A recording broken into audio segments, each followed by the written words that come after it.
안녕하십니까. 네, 성경 말씀 듣겠습니다. 레위기입니다. 구약 성경 레위기 5장 14절입니다. 레위기 5장 14절. 여호와께서 모세에게 일러 가라사대 누구든지 여호와의 성물에 대하여 그릇 범과하였거든 여호와께 속건제를 드리되 너의 지정한 가치를 따라 성소의 세겔로 몇 세겔 은에 상당한 흠없는 수양을 때 중에서 끌어다가 속건제로 드려서 성물에 대한 범가를 갚되 그것에 5분 1을 더하여 제사장에게 줄 것이요 제사장은 그 속건제의 수양으로 그를 위하여 속한즉 그가 사함을 얻으리라. 16절 말씀까지 읽었습니다. 네, 우리가 이제 그동안 제사법에 대해서 말씀을 같이 나누었습니다. 오늘 마지막 5번째 시간으로 속건제에 대해서 말씀을 이렇게 드리려고 합니다. 참 이게 레위기 말씀이 사실 성경으로 읽어보면 좀 딱딱하죠. 딱딱하지만 사실 레위기가 너무 중요한 성경이다 하는 것을 제가 말씀을 드린 적이 있고 오늘 아침에도 다시 한번 강조를 이렇게 합니다. 우리가 이제 이 레위라는 뜻 자체는 연합이라는 뜻이거든요. 그래서 가장 중요한 우리 인생에 있어서 가장 중요한 연합은 누구와의 연합일까? 그것은 바로 하나님과 우리와의 연합이거든요.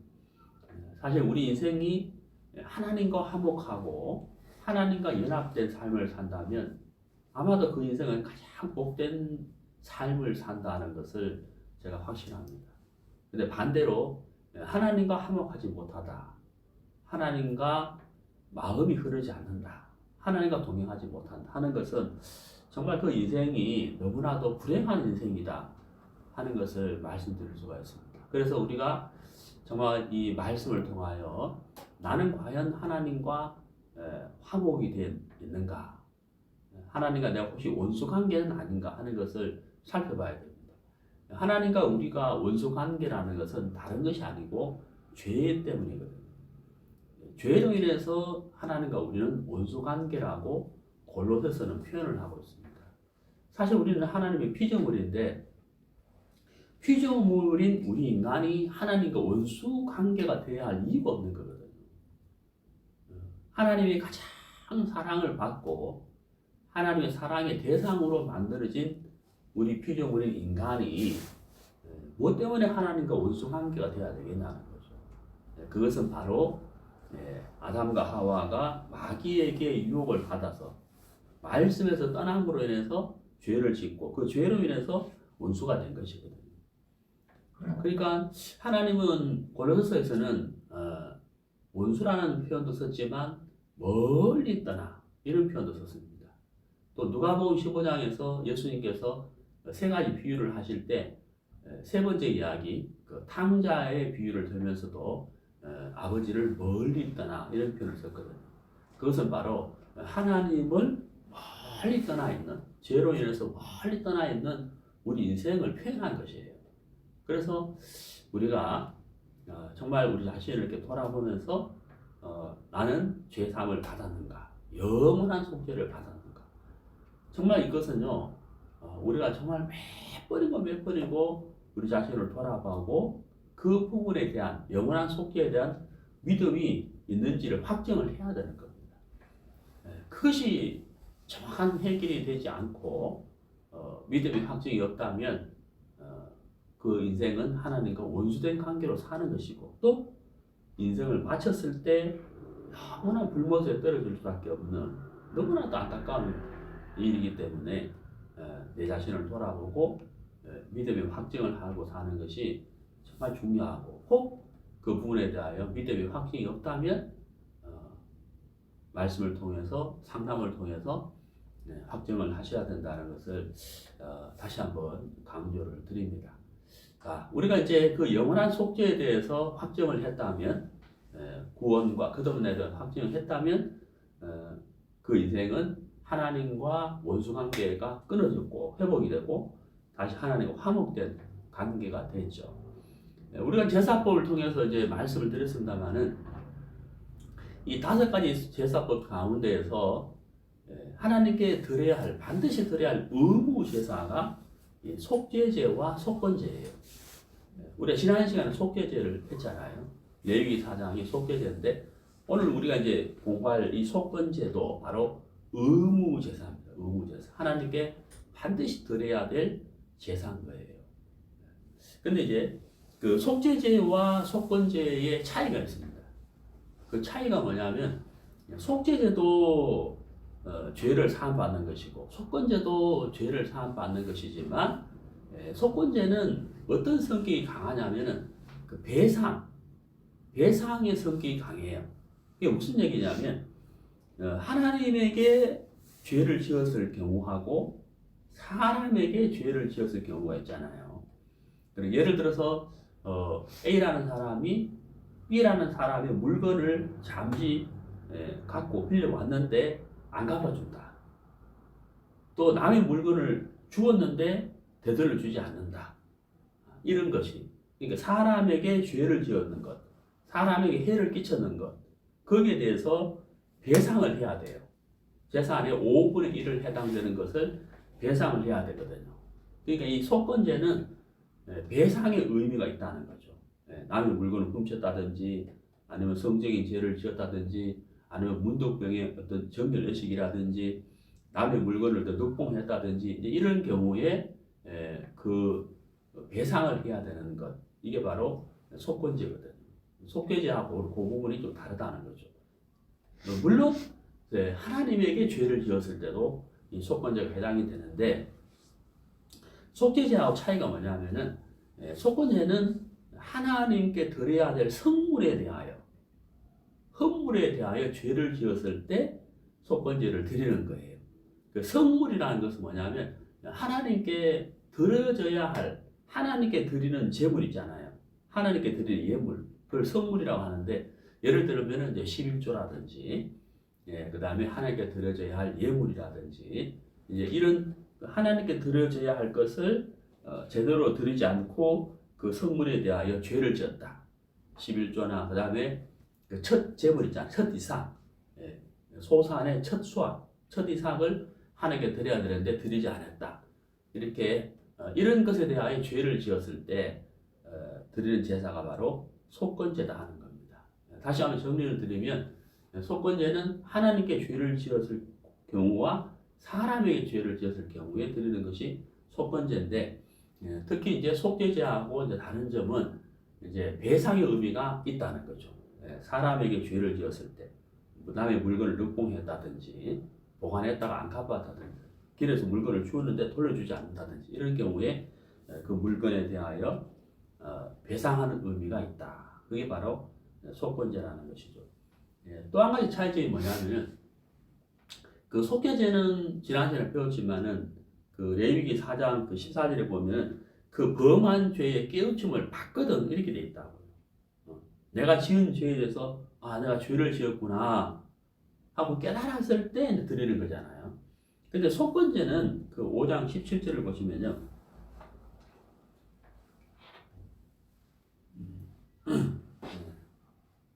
만일 누구든지 여호와의 금령 중 하나를 부지 중에 범하여도 허물이라 벌을 받을 것이니 여기 이제 부지 중에라고 되어 있잖아요. 이게 무슨 말입니까?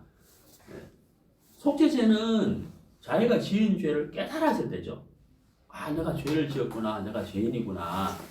하나님 앞에 기도하는 가운데 아니면 율법을 통하여 죄를 깨달았을 때고, 그리고 속건제는 부지 중에, 그러니까 무슨 말이에요? 자기가 알지 못하는 경우에 죄를 지었을 경우라도 이런 뜻이거든요. 이해가시죠? 속건제는 바로 그 부분이 속죄제하고 차이가 있다는 것을 이제 말씀을 드리고요. 그리고 이제 그 속죄제와 속건제는 제물이 또 이제 차이가 있어요. 속죄제는 제사장, 평민, 회중, 그 다음에 이제 그 제사장, 회중, 족장, 평민 이렇게 네 가지로 나누어 놨잖아요. 근데 이제 속건제는 하나님께 죄를 지었느냐, 사람에게 죄를 지었느냐에 따라서 달라지게 되어 있습니다. 그 다음에 이제 피를 뿌리는 것은 속죄제는 신분에 따라 달랐죠. 신분에 따라 달라서 그 향단, 뿔, 번제단, 그 다음에 지송소 이게 다 달랐단 말입니다. 장소가 달랐는데 속건제는 번제단 사면에다가 뿌린다. 그 차이가 이렇게 있죠. 그리고 속죄제는 제물을 드렸을 때 제사장이 먹지 못해서요. 온전히 하나님에게만 드리는 불을 태우는 화제의 제사였잖아요. 속건제는 그 제물의 일부를 그 제사장이 먹었습니다. 그런 차이가 있다는 것이죠.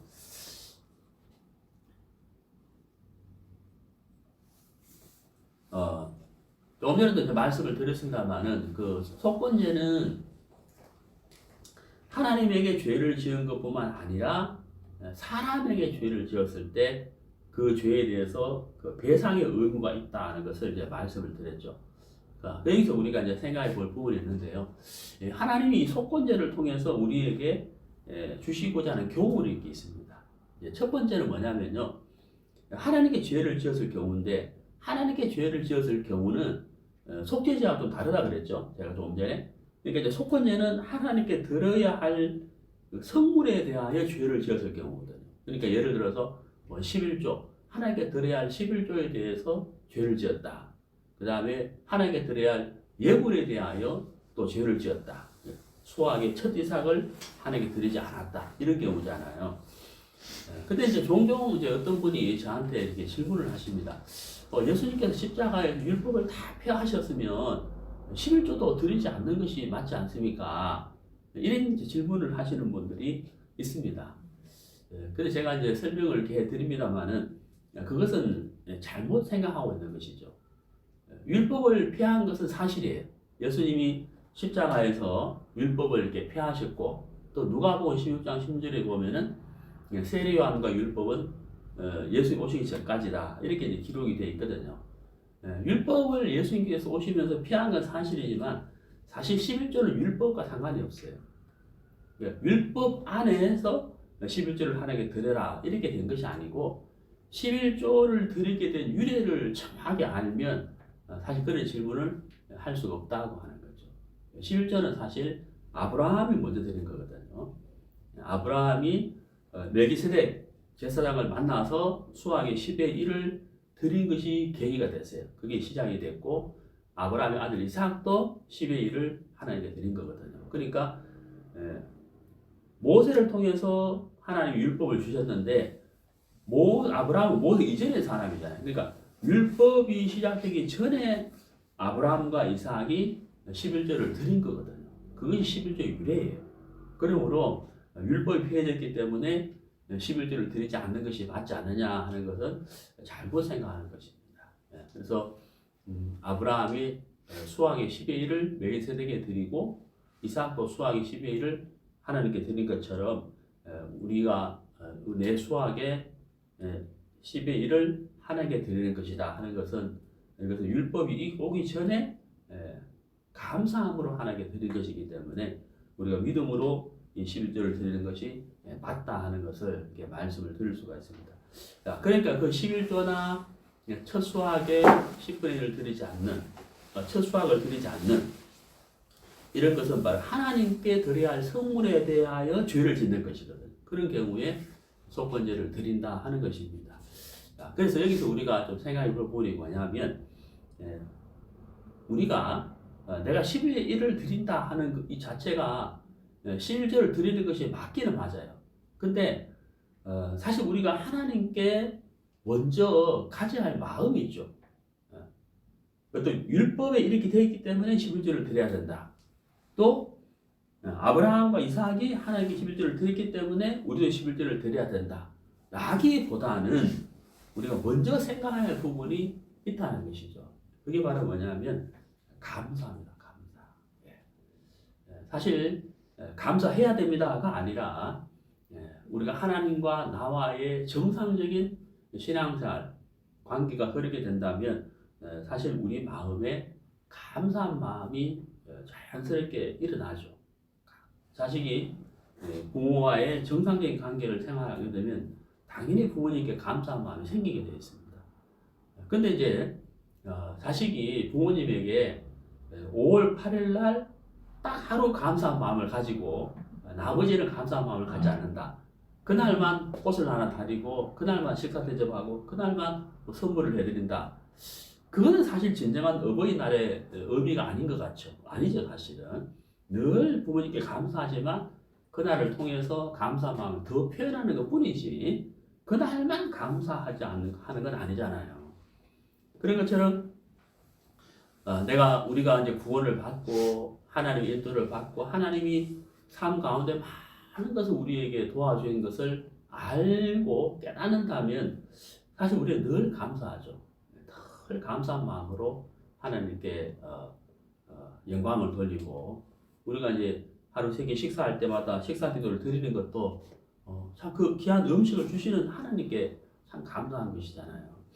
제가 이제 그 아프리카에 전도 여행을 이렇게 간 적이 있는데요. 참 그 집회를 하면서 그 주위에 있는 사람들을 이렇게 보고 또 집회 참석한 형제 자매들과 같이 이제 식사를 같이 하면서 참 이게 느낀 것인데 정말 우리 대한민국이 너무 잘 살아요. 정말 잘 살거든요. 우리가 어렵다고 해도 그 아프리카에 있는 사람들하고 비교하면 사실 어렵다고 말할 수 없습니다.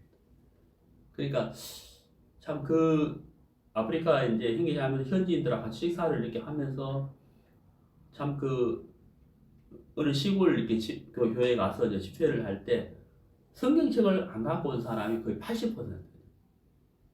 그 집회 끝나고 제가 이제 그 전사님한테 왜 성경책을 안 갖고 오냐고 물어봤어요. 근데 이제 저는 너무 당연한 이야기 같은데 그 성경책을 살 만한 돈이 없다.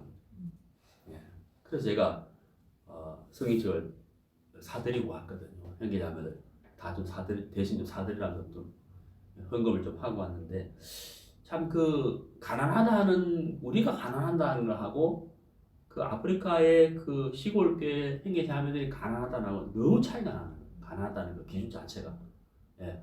그래서 참 우리가 이제 그런 것을 보면은 우리가 한 끼 이렇게 식사하는 것도 사실 참 그 감사한 거든. 다 먹으니까 당연하다고 생각해야 될 것이 아니라 사실 제가 감사한 거죠. 제가 어제 그저께인가 5시 반쯤에 이제 일어나가지고 이렇게 화장실에 가기 위해서 걸어가다가 제가 뭐 늘 하는 대로 숨을 쉬죠. 이렇게 근데 좀 숨을 좀 이렇게 쉬었는데 이 양쪽 옆구리가 담이 났어요. 담이 생겨가지고 허리를 못 펴겠는 거죠. 허리를 못 펴겠어요. 그래서 막 한참을 이렇게 숙이고 이래 있었거든요. 이게 안 펴져요. 그때 제가 이렇게 사람이 허리를 펴고 사람이 허리를 이렇게 펴고 걸어가는 것도 이게 참 은혜구나. 이것도 참 은혜구나 하는 생각이 들더라고요. 그래서 잠시 제가 이제 하나님께 기도를 했거든요. 하나님, 내가 이 허리를 똑바로 펴고 걷는 것도 참 하나님 은혜였습니다. 그런 기도를 제가 이제 드린 적이 있는데요. 그래서 우리가 참 이렇게 생각해 보면 우리가 하나님께 받은 은혜가 너무 크고 청량할 수 없는 하나님의 은혜잖아요. 그래서 우리가 감사한 마음이 우리 마음에 늘 흐르면 11조가 율법에서 드려야 되는 것이냐 율법을 폐했던 이것이 아니라 하나님께 감사한 마음을 물질로 표현하는 것이 당연한 것이다 하는 것을 말씀드릴 수가 있습니다. 그래서 하나님께 죄를 범했다. 그러니까 성물에 대하여 죄를 지냈다 하는 것은 마땅히 내가 하나님께 드려야 할 일을 드리지 못한 사실 또 게을리한 것에 대해서 드리는 것이 바로 속건제다 하는 것이죠. 두 번째는 사람이거든요. 사람에게. 그러니까 하나님에게 죄를 지은 것도 죄를 속함을 받아야 되지만 사람에게 죄를 지은 것도 속함을 받아야 된다는 거죠. 남의 물건을 룩봉했다든지 또 물건을 보관하고 있는데 갚지 않았다든지 또 주운 물건을 돌려주지 않았다든지 이런 것들이 하나님은 죄로 보시고 그 죄에 대해서 하나님께 제사를 드려야 되는 것이 바로 속건제라는 거죠. 그럼 여기서 우리가 또 교훈을 받을 수가 있다는 거죠. 그것이 바로 뭐냐면 하나님에게도 감사하고 하나님하고도 화목을 해야 되지만 사람과 사람 사이에도 화목이 돼야 된다. 불편한 관계로 지내는 것을 하나님이 원치 않고 그걸 죄로 보고 있다는 것이죠. 자, 성경을 한번 찾아보도록 하겠습니다. 마태복음입니다.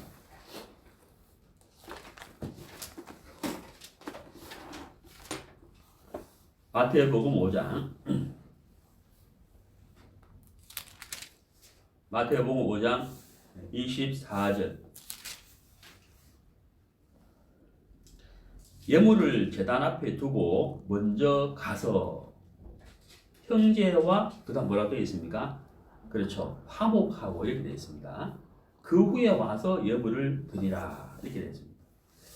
자, 우리가 이제 하나님께 이제 드려야 될 예물, 하나님께 예물을 드려야 되는데 예물을 제단 앞에 두고 먼저 가서 형제와 화목하고 이렇게 되어 있죠. 그 위를 보시죠. 자, 23절에 그러므로 예물을 제단에 드리다가 거기서 내 형제에게 원망 들을 만한 일이 있는 줄 생각나거든 이렇게 되어 있잖아요. 생각나거든 이게 무슨 말입니까? 생각하기 낫다는 말은 이미 예물을 제단에 드리기 전에 어떤 형제와 마음이 불편한 관계가 있다는 얘기잖아요. 예, 불편한 관계가 있었다는 얘기거든요. 그것을 먼저 어떻게 하라고요? 화목하고 이랬단 말입니다. 그러니까 하나님하고만 화목해야 되는 것이 아니라 사실 하나님하고 화목이 된다면 형제 자매하고 또 사랑과의 관계도 화목해질 수밖에 없는 것이죠. 왜냐하면 우리가 하나님과 화목하다는 것은 하나님의 말씀과 하나님과 정상적으로 교제가 된다는 이야기인데 그렇다면 그 사람은 하나님의 말씀의 인도를 받는 사람이기 때문에 말씀의 인도를 받는 사람이 사람과의 관계도 사실 원활해질 수밖에 없는 거잖아요. 화목해야 되는 거잖아요. 그래서 속건제의 의미가 우리가 두 번째 교훈을 받을 수 있는 것이 바로 이제 사람과의 관계도 화목해야 된다 하는 겁니다. 만약에 그 부분에 문제가 있다면 하나님께 속건제사를 드려야 된다 하는 것이죠. 예, 그 다음에 이제 요한 1서를 한번 보시겠습니다. 요한 1서 2장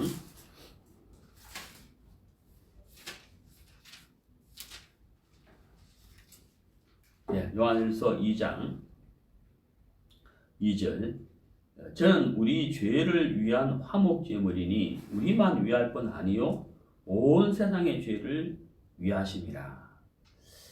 여기 이제 우리만 위할 뿐 아니요. 그러니까 이제 먼저 구원을 받은 형제 자매들만을 위한 것이 아니라 온 세상의 죄를 위합니다. 모든 사람을 위한 제물이 되셨다. 누가? 예수님이잖아요. 근데 여기 이제 2절을 잘 보시면요. 제물은 제물인데 어떤 제물이라고 되어 있습니까? 화목 제물이라고 되어 있잖아요. 화목 제물.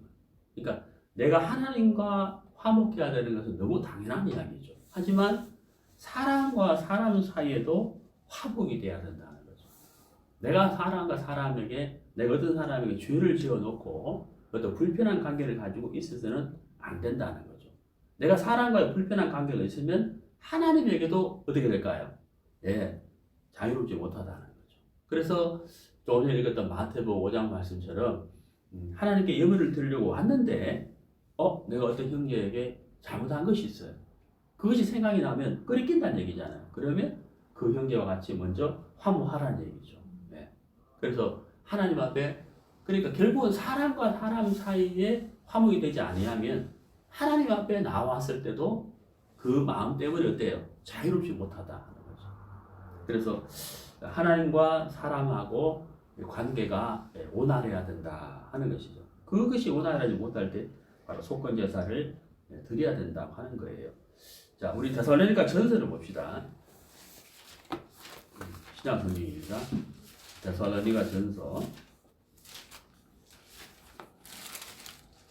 5장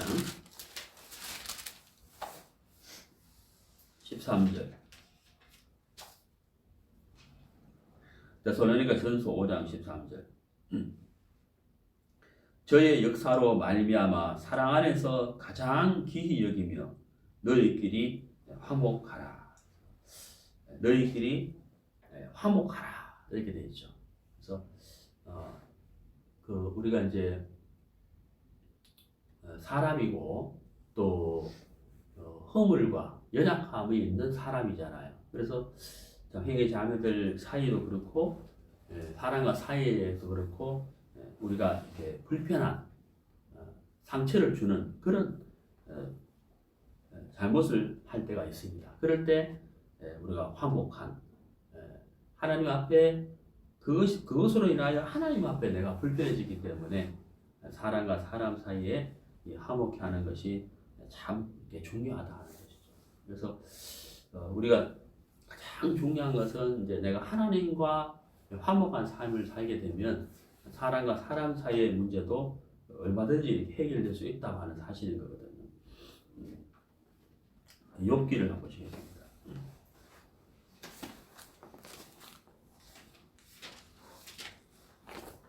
욥기 22장 21절 너는 하나님과 화목하고 평안하라. 그리하면 복이 내게 임하리라. 청컨대 너는 그 입에서 교훈을 받고 그 말씀을 내 마음에 두라. 네가 만일 전능자에게로 돌아가고 또 내 장막에서 불의를 멀리 버리면 다시 평하리라. 내 보배를 진토에 버리고 오빌의 금을 강가의 돌에 버리라. 그리하면 전능자가 내 보배가 되시며 내게 귀한 은이 되시리니 이에 네가 전능자를 기뻐하여 하나님께로 얼굴을 들 것이라. 제가 이제 83년에 구원을 받고 84년 6월 1일 날 군대를 갔는데 이제 하루 일과를 마치고 이제 내후반에 맨 끝에 보면 이제 독서실이 있었어요. 거기 가서 이제 성경을 이제 잠자는 시간에 성경을 좀 이렇게 읽었었는데 제대를 한 달 앞둔 어느 날 제가 이 욥기를 읽었습니다. 방금 읽은 욥기 22장을 읽었는데 이 22장을 읽다가 24절 말씀을 보게 됐어요. 이 24절 말씀을 이렇게 보다가 제가 성경책을 이렇게 딱 덮었어요. 더 이상 이제 보기가 싫었어요. 왜 성경을 보다가 딱 덮고 성경이 보기 싫었느냐 하면 이 24절 말씀이 굉장히 부담이 됐거든요. 왜냐하면 여기 뭐라고 되어 있습니까? 내 보배를 진토에 버리고 이렇게 되잖아요. 그러니까 제가 부담이 됐다는 말은 무슨 얘기냐면 보배를 버리기 싫었다는 거예요. 버리기가 싫었다는 거예요. 저는 이제 군생활을 마치고 대학에 복학을 해서 그 다음에 이제 교사가 되는 것이 이제 꿈이었어요. 제 소망이었죠. 그러니까 저는 제 인생에 대해서 설계를 했어요. 계획을 하고 그 일을 위해서 이제 달려가야 되겠다. 이 꿈을 이루어야 되겠다는 소망을 가지고 살았어요. 근데 구원을 받고 군대를 갔고 제대하기 전에 이 말씀을 이렇게 읽으면서 이 말씀이 참 부담이 되는 거죠. 왜? 보배를 버리라 이랬잖아요. 그것도 진토에 버려라. 보배를 버려라. 이 성경책을 덮었는데 내 속에서 계속 이 마음에서 계속 버려라 이게 막 계속 떠나질 않는 거예요. 이 말씀이. 그래서 너무 부담이 됐어요. 뭐 때문에 하나님이 보배를 버리라 하시는가? 이 내한테는 참 보배인데, 예. 근데 이 말씀이 성경책은 덮었지만 이 마음에서 계속 떠나질 않아요. 매매매 떠나요. 그래서 다시 이제 이 성경책을 폈거든요. 다시 펴서 이 말씀을 다시 읽었어요. 근데 그때는 또 25절이 마음에 쏙 들어왔어요.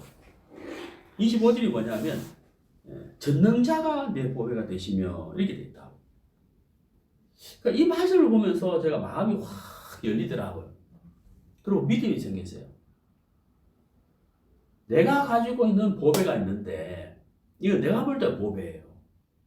근데 이 보배를 버리면 하나님이 보배가 되신다. 그러면 내가 이제 생각해 볼 때 내가 가지고 있는 보배하고 하나님이 보배가 되시는 것하고는 사실 비교 자체가 안 되는 거잖아요.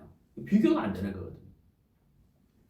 그래서 내가 가진 보배를 버려야 되는 이유는 내가 내 인생을 설계하고 내가 내 인생을 계획하고 내가 그 길을 위해서 걸어가야 되는 것이 아니라 하나님이 나를 인도하시는 길을 걸어가야 하는 것이 이것이 이제 보배의 삶이구나 하는 마음이 이 말씀을 읽으면서 이제 든 거예요. 예. 그래서 내가 이제 교편을 잡는 것이 하나님이 기뻐하는 것이 아니고 하나님이 나를 위한 다른 길을 예비해 놓으셨겠다 하는 마음이 제가 든 것이죠. 예. 그래서 그때 제가 마음을 이렇게 정하게 됐습니다. 하나님이 인도하시는 삶을 내가 살아야 되겠다 하는 삶을 정하게 되고 제가 전도일의 길을 이제 걷게 된 것이죠. 자, 아무튼 제가 이 말씀을 읽으면서 내가 내 보배를 버리지 않고 내가 내 삶을 살려는 마음을 가졌을 때 내가 성경책은 덮었지만 내 마음이 참 이게 불편하고 평안하지 못했다는 거죠. 그 말은 무슨 말이냐면 하나님과의 화목이 깨졌다 이 말이에요. 내 생각과 내가 내 길을 걸어가려고 할 때 이 하나님과의 관계가 깨진다는 거죠.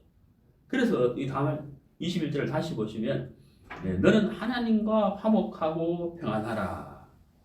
그리하면 복이 되게 임하리라. 이렇게 됐잖아요. 그러니까 이제 하나님과 화목하고 하나님과 평안한 삶을 이렇게 사는 것이 너무나도 중요한데 중요한 것은 바로 뭐냐면 어떻게 하나님과 화목하고 평안한 삶을 살 것이냐는 거죠. 22절을 보세요. 너는 그 입에서 교훈을 받고 그 말씀을 내 마음에 두라. 이렇게 되죠. 교훈. 하나님에게서 교훈을 받고 말씀을 마음에 두라. 이렇게 됐다는 거죠. 그럼 하나님의 말씀과 하나님의 교훈을 받으려면 당연히 어때요? 내가 가지고 있는 생각, 내가 걸어가야 할 길, 나는 이런 새 계획을 가지고 있어. 이것이 버려져야 하나님의 교훈과 하나님의 말씀을 받는 것이고 그 말씀 인도를 받는 것이잖아요. 그것이 바로 하나님과의 화목이라 하는 겁니다. 사람과 사람 사이 화목이 깨지는 것도 이유가 있죠. 그게 이제 뭐냐면 내 이익을 추구할 때, 나를 세우려고 할 때, 나를 높이려고 할 때, 요때 사람과의 관계가 어때요? 끊어져 버려요. 사람과의 화목도 깨져 버린다는 거죠. 그렇죠? 그러니까 하나님과 화목하는 관계도 내 계획과 내 길을 세우고 내 생각을 세우고 나를 주장해서는 하나님과 화목이 안 되는 것이고 사람과의 관계에서도 나를 높이려고 나를 세우려고 하면 또 내 이익을 주장하려고 하면 사람과의 화목도 사실 깨지는 거거든요. 그렇죠. 그래서 우리가 하나님과 사람과의 관계에 이 화목한 삶을 산다는 것은 바로 나를 세우려고 나를 높이려고 해서는 이것이 되지 않는 것이다. 하나님 은혜에 감사하고 또 그 감사한 마음을 하나님께 표현하고 그 마음이 있으면 사람과의 관계도 원활하게 화목된 삶을 살 수가 있는 것이다 하는 것을 우리가 생각해 볼 수가 있는 것이죠. 네, 성경을 좀 찾아보시겠습니다.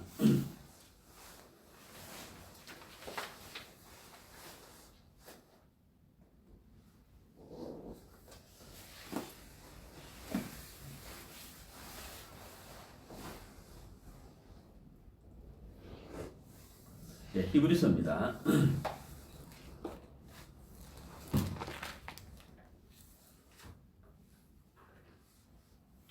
히브리서 7장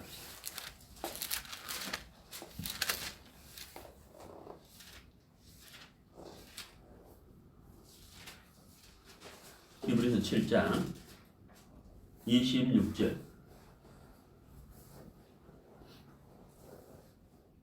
이러한 대제사장은 우리에게 합당하니 거룩하고 악이 없고 더러움이 없고 죄인에게 떠나 계시고 하늘보다 높이 되신 자라.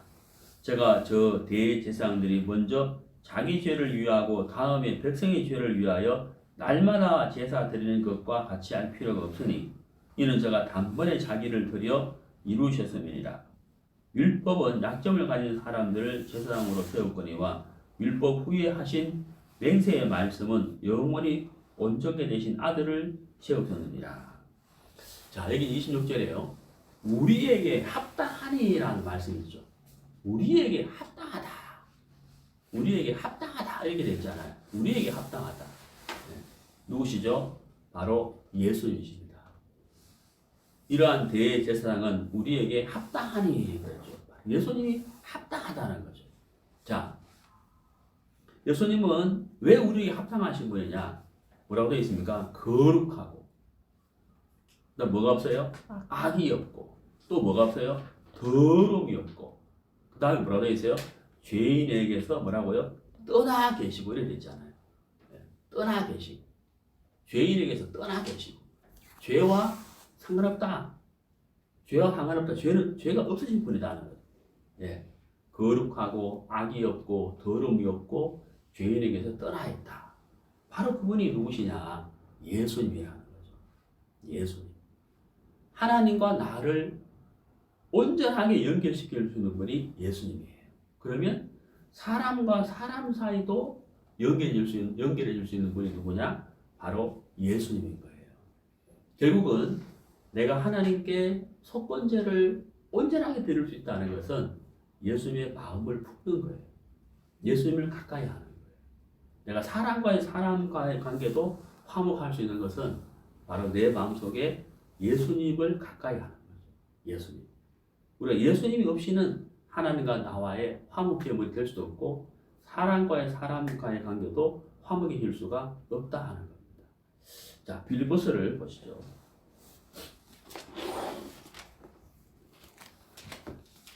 신약성경 빌립보서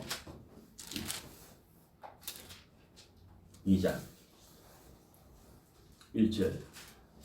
그러므로 그리스도 안에 무슨 권면이나 사랑이 무슨 위로나 성령이 무슨 교제나 긍휼이나 자비가 있거든 마음을 같이하여 같은 사랑을 가지고 뜻을 합하며 한 마음을 품어 아무 일이든지 다툼이나 허용으로 하지 말고 오직 겸손한 마음으로 각각 자기보다 남을 낮게 여기고 각각 자기 일을 돌아볼 뿐더러 또한 각각 다른 사람들의 일을 돌아보아 나의 기쁨을 충만케 하라. 자, 5절.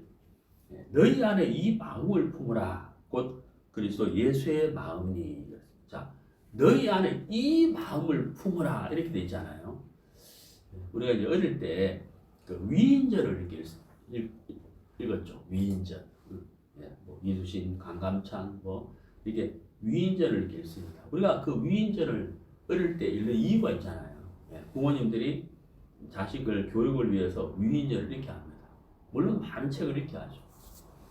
우리가 그 위인전을 읽는 이유는 그 이수인 장군의 삶을 책을 통해 쭉 읽으면서 그 사람이 어떤 삶을 살았는지를 우리가 읽으면서 교훈을 받는 것이고 그 사람의 정신과 삶을 우리가 배우려 하는 것이잖아요.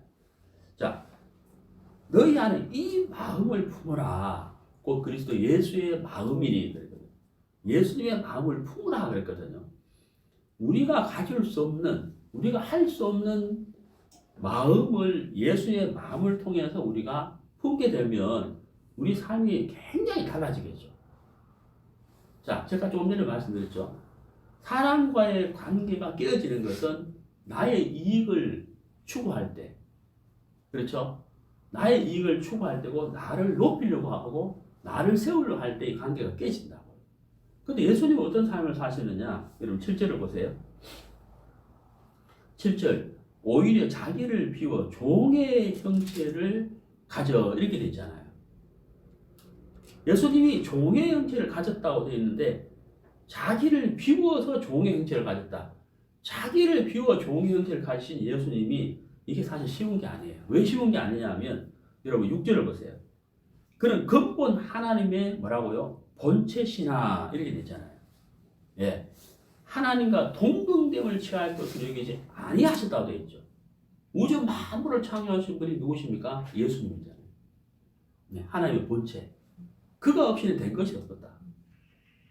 예수님이 하나님의 본체시고 하나 본체신데 하나님과 동등됨을 취할 것 여기지 아니하시고 종의 형체를 가졌다는 거죠. 자기를 비웠다는 거죠. 자기를 비워. 사실 우리가 참 사람과의 관계가 화목하게 되지 않는 것이 바로 자기를 비우지 않아서 그렇잖아요. 네. 나를 세우고 높이려고 하고 나를 옳은 사람으로 세우려 하다 보니까 다른 사람을 무시해야 되고 또 때로는 다른 사람을 짓밟아야 되는 그런 것을 이렇게 볼 수가 있습니다. 예, 저도 그런 경우가 사실 많아요. 그래서 참 우리 마음속에 그 예수님의 마음이 떠나 있을 때 꼭 그런 현상이 나타나는 것이죠. 예, 우리는 근본 추하고 더럽고 악한 자이기 때문에 정말 예수님의 마음이 아니면 육체의 본성을 따라갔을 때는 그렇게 살 수밖에 없다는 거죠. 그러면 하나님과 사람과의 이 화목도 깨지는 것이잖아요. 예, 그래서 우리가 너희 안에 이 마음을 품어라. 내가 하나님께 진정 올바른 속건 제사를 드릴 수 있다는 것은 바로 예수님의 마음을 품는 것이다. 예수님의 마음을 품는 것이다. 예수님의 마음이 우리 마음에 품어져서 그때 정말 하나님과 사람에게 올바른 그 속건 제사를 드릴 수 있는 것이다 하는 것을 말씀드릴 수가 있습니다. 네, 창세기를 보시겠습니다.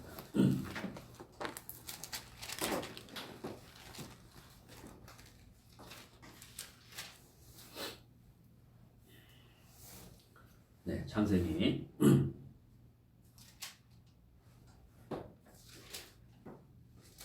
35장.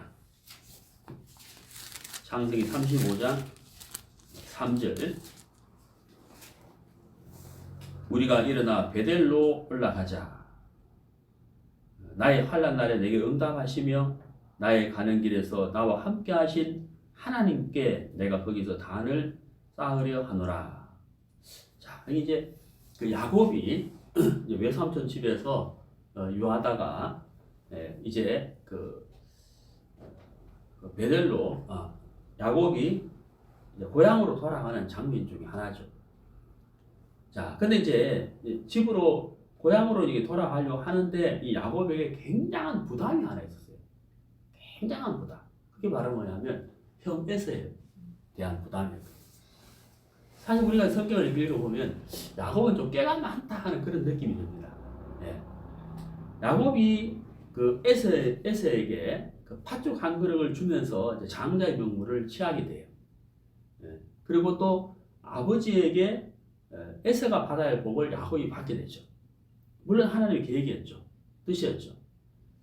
그 일로 인해서 이 야곱과 에서의 관계가 어떻게 됩니까? 화목이 깨져버립니다. 굉장히 불편한 관계죠.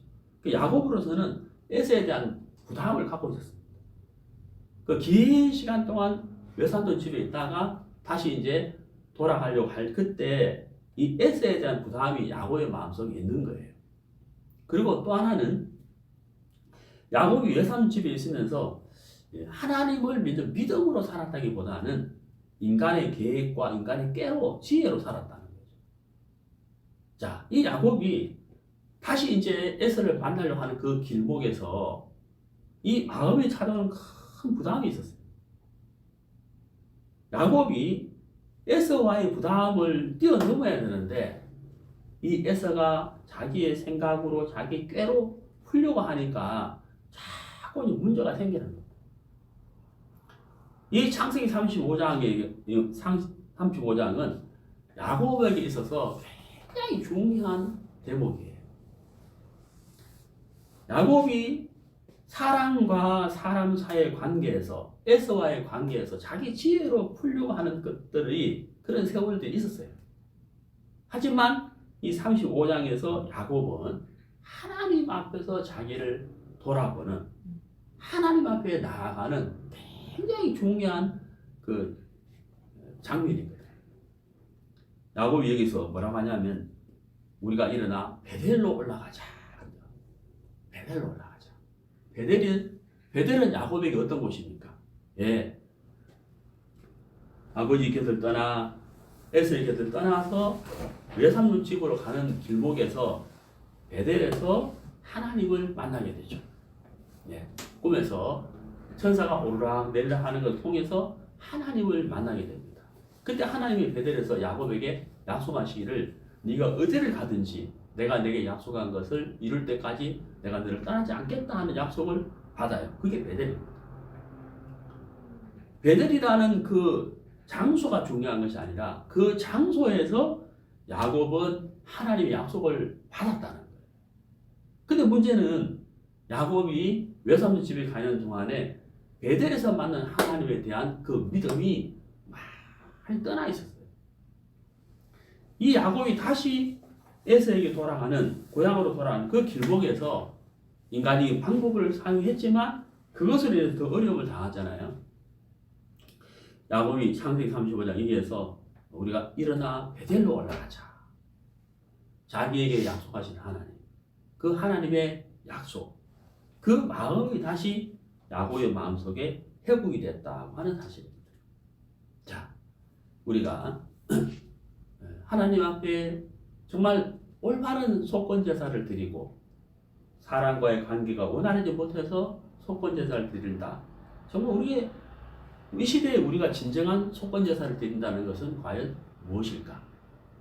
잃어버린 하나님의 마음을 회복하는 야곱의 마음처럼 우리 마음속에 예수님의 마음을 잃어버린다면 우리는 올바른 속건제사를 드릴 수가 없을 것이다 하는 겁니다. 너희 안에 이 마음을 품으라. 곧 그리스도 예수의 마음이. 그러니까 뭐 하나님의 보젓이나 하나님과 동등임을 취할 것을 여기지 아니하시고 오히려 자기를 위하여 종의 형체를 가져 죽기까지 복종하셨느니 하는 그 예수의 마음이 우리가 진정 속건제사를 드리는 제사다 하는 것을 생각해 볼 수가 있습니다. 그래서 우리 오늘도 말씀 앞에 나가지 않습니까?